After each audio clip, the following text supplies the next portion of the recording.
Hello everyone, author DL Tillery here, the Mistress of Horror. Welcome back to my channel.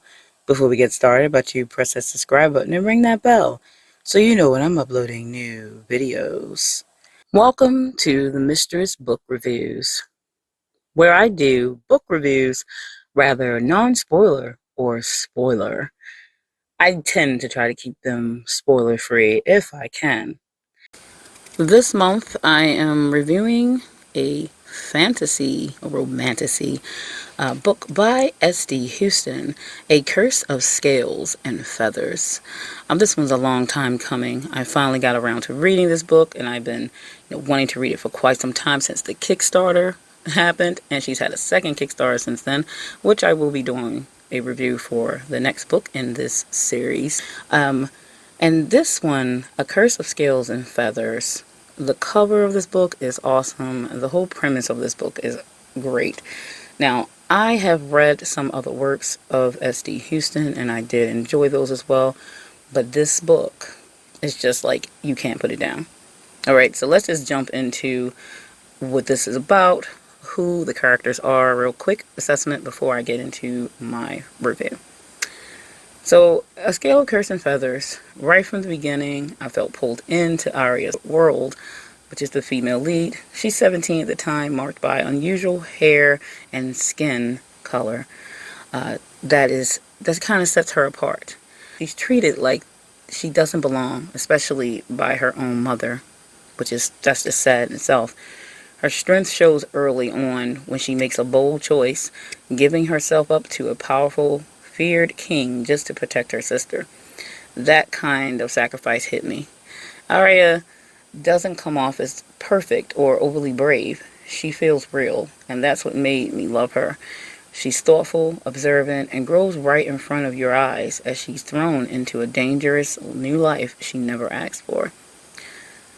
And now, let's talk a little bit about the male lead, Clayton, the Dragon King. At first, he's closed off ruler who's dealt with way too much pain for one lifetime.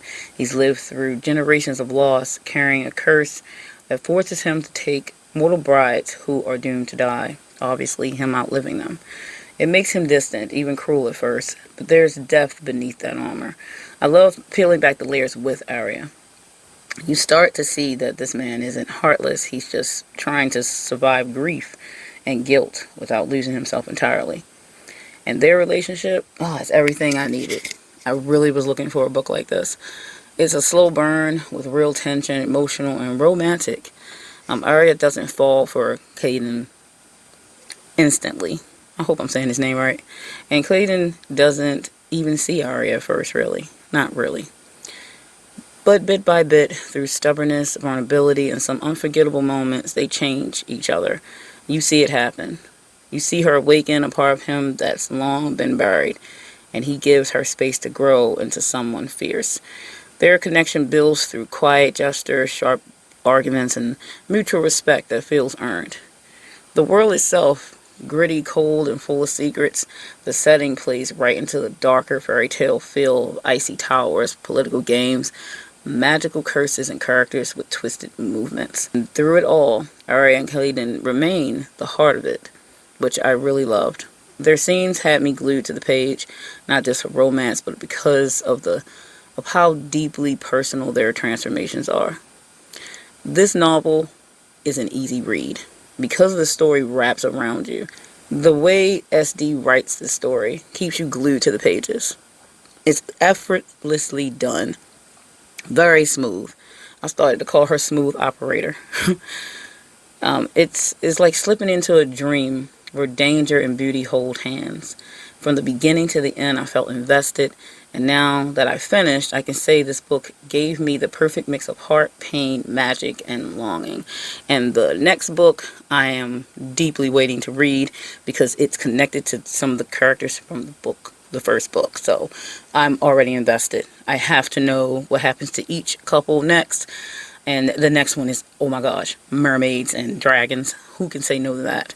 If you want to read a great story where both characters evolve and earn every inch of their relationship, You'll enjoy the immersive fantasy with emotional stakes, a bit of mystery, and a romance that burns slow but steady. So that means you definitely need to read A Curse of Scale and Feathers. So needless to say that as my assessment ends here, that I gave this story 5 stars. If I could have gave it 6 stars, I probably would.